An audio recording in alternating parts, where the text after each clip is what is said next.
Hi, this is Jeff Lesher with What's the Point? And we are back for a second edition this week. I got started early this week and circumstances continue to prime my pump for reaching out and encouraging people to take in what's happening in the world around us in order to be better people, better family members, better organizational leaders, better members of their community. And there's so many different angles that we could approach this from. I'm going to try a couple, and I want to be informed by a quote or two from James Baldwin, who is one of the most amazing quote machines ever. And one such quote, and this is roughly correct, is, "I can't believe what you say because I see what you do. I can't believe what you say because I see what you do. Actions speak louder than words, in other words."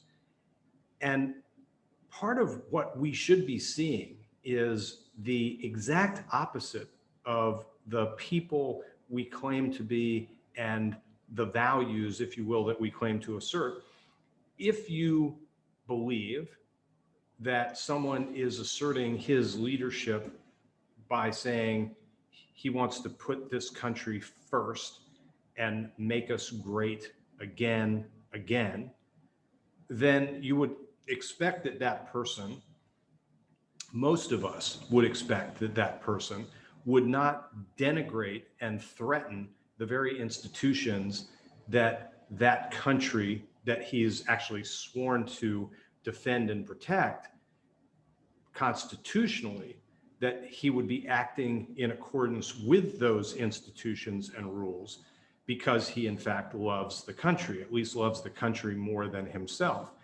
But this clown in the White House loves himself not only more than anything else, but really only. And that's demonstrated by behavior over and over again. So any of us who are acting surprised at the moment haven't been paying attention for, I don't know, like at least 10 years and probably more than that.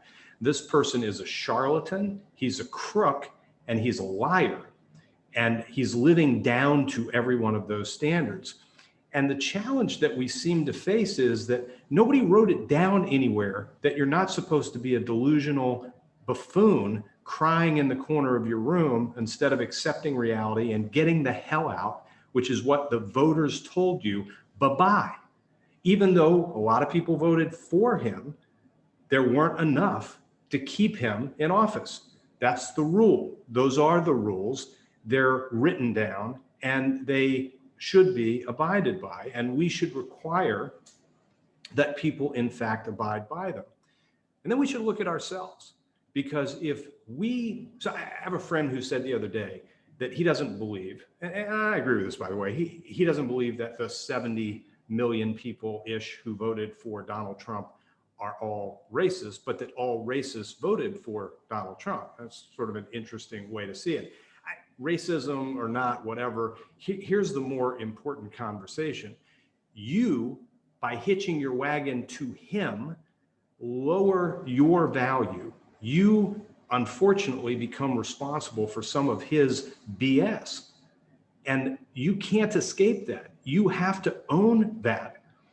And so when we have the majority leader of the Senate, who is a senior most official in the whole government structure of our country, abide the lying, delusional, baseless buffoonery that is also very dangerous, that threatens our national security, something that this president claims to care about, among other things, then we are as guilty as he is, maybe even more so, because he's twisted. That's the way he is. He's a broken person, but you're not. So what are you choosing to do? So I take that into the opportunity that we have individually and as organizational leaders. We cannot anticipate every circumstance and write down the rules for it. And even if we could and we did, it's not going to inspire the boundless optimism, energy, innovation that people can bring to the process if they're given the latitude to do so, if they're given some some freedom within the box that we create, as I've talked about, as Stephen M. Shapiro writes about. It's not thinking outside the box, it's finding the right box for you and your organization and turning people loose in that context. We don't want to write everything down.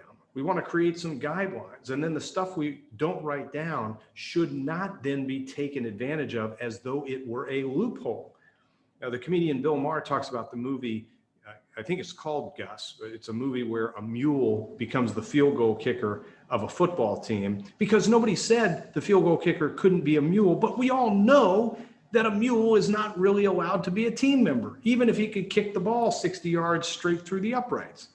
It's ridiculous when viewed that way, and yet we're allowing it to be accepted as the norm. And the more we do that, the more dangerous this becomes. The more we normalize the abnormal, the more likely it becomes. Here's a quote from somebody I was listening to be interviewed about racism the other day, with the subject being David Duke. And remember, by the way, that we had a guy who ran for governor of Louisiana and United States Senator from Louisiana in the 90s, who was an avowed, totally out of the closet racist, white nationalist. And then fast forward to today, how far have we come? Not very far, if those are the examples of who people are willing to vote for. The majority of white people in Louisiana in the 90s voted for this guy. The majority of white people in 2020 voted for the guy we still have in the White House. Now, whether you accept that he's a racist or not, he says some mean ass things, and you voted for him. So at some point, you got to own some of that. And here's part of the danger in that.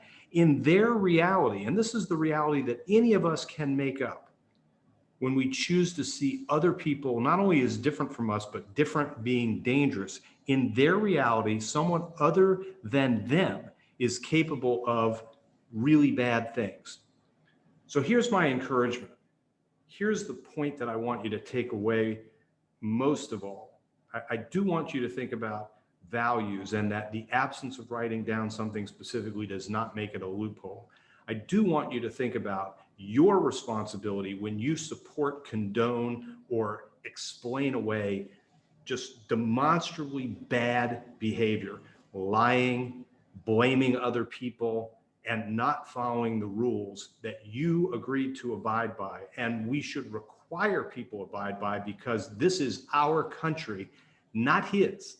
It's not his playground to decide what to do with. It's ours. And the majority of people electorally and popularly said, get the F out. Okay? So have those things. And here's the last thing. This issue of the people, the others, know them. Very few people dislike or fully miss or distrust people they know. They may say it in awful ways, like, he's okay for a black guy. I've heard that.